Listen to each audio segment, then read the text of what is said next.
So, what if I told you that the best instruction manual for our future with AI wasn't written last year, but way back in 1995?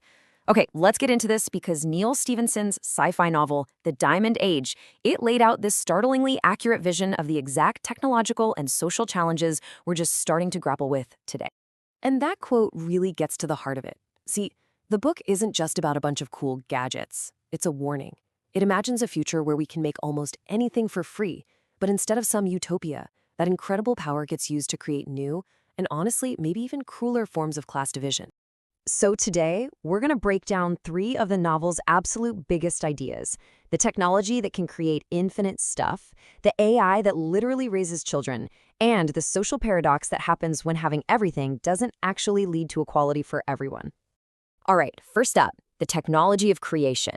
I want you to just imagine a world where you could print anything you wanted, instantly. Food, clothes, even entire buildings. In the Diamond Age, this isn't a fantasy, it's reality, all thanks to something called matter compilers. Now, this right here is the central fight of the entire book, control versus freedom. On one side, you've got the feed. Think of it like a centralized utility that pipes matter into your home, but it's totally controlled by the elites. Then, on the other side, you have the seed, this wild, open-source nanotech that offers true self-sufficiency, but it comes with the risk of total chaos. It's the ultimate trade-off, right? Security or liberty. And this isn't just science fiction anymore. You have to ask yourself, which path are we on? Because this exact tension, this push and pull between centralized control and decentralized freedom, is defining our own technological age right now. I mean, look around. The feed? That's basically our global supply chain, our dependency on Amazon Web Services or Google's big AI models. It's powerful, it's convenient, but you're locked into their system. And the seed? Well, that's the whole spirit of open source 3D printing, decentralized crypto networks, the DIY bio movement. It's empowering, sure, but there's no safety net. The conflict from the novel? It's already here. Okay, so let's shift gears. We've talked about the tech that creates things, but what about the technology that actually shapes a person? This is where we get to the novel's most famous invention, an AI designed to give a child the perfect, custom-built education. It's called the Young Lady's Illustrated Primer. And no, it's not just an iPad. This thing is way beyond that. This book literally sees and hears a child's environment and then generates a unique fairy tale for them in real time, weaving in lessons on everything from math and coding to survival skills, all of it perfectly tailored to that child's life. The way it works is just brilliant. You know, if the kid is scared, the primer tells a story about a brave princess. If she needs to learn about logic, suddenly she's exploring a virtual castle Turing. It's the ultimate adaptive learning tool, a concept we are racing toward with our own AI tutors today. But here it is. This is the book's most profound insight, the big twist.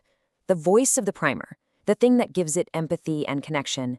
It isn't an algorithm. It's a ractor. A live human actor performing the role, basically providing the soul in the machine. The book suggests that even with perfect AI, that genuine human connection is just irreplaceable. And the book actually tests this idea. What happens when you scale the primer up, but you take out the human element? Well, you get the mouse army, hundreds of thousands of girls raised by automated ractorless copies. They become incredibly skilled, super disciplined, but they're missing that creative, subversive spark that their human-guided counterpart developed. This makes us ask a really critical question about our own push for AI in education. Are we building tools that are going to liberate individual potential, or are we accidentally engineering systems for mass indoctrination, shaping minds at a scale we've never seen before? So let's recap. We have infinite stuff, and we have personalized AI education. The result has to be a utopia, right? Well, this brings us to the novel's final and most chilling warning about the kind of society that actually comes out of all this. See, instead of equality, society fractures into two new groups: files, these global tribes based on shared culture, and thetes, a stateless underclass.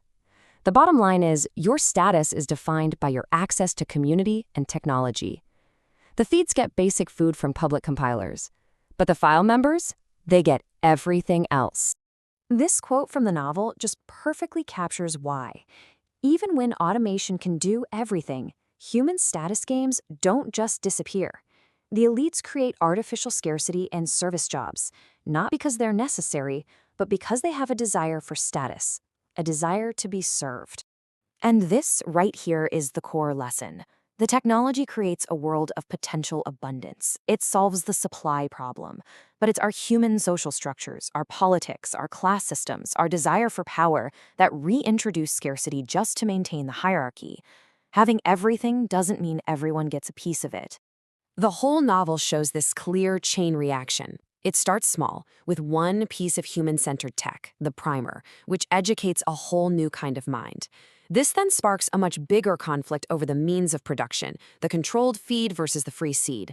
And this conflict ultimately leads to a new social order, led by that primer-educated mouse army, who finally unleash the seed and shatter the old system.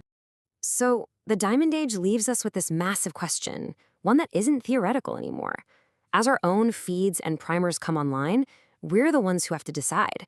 Are we going to use this power to build a more equitable world, or are we just going to invent new ways to keep people in their place? At the end of the day, what we choose to value, human connection, status, freedom, control, that is what will define our age.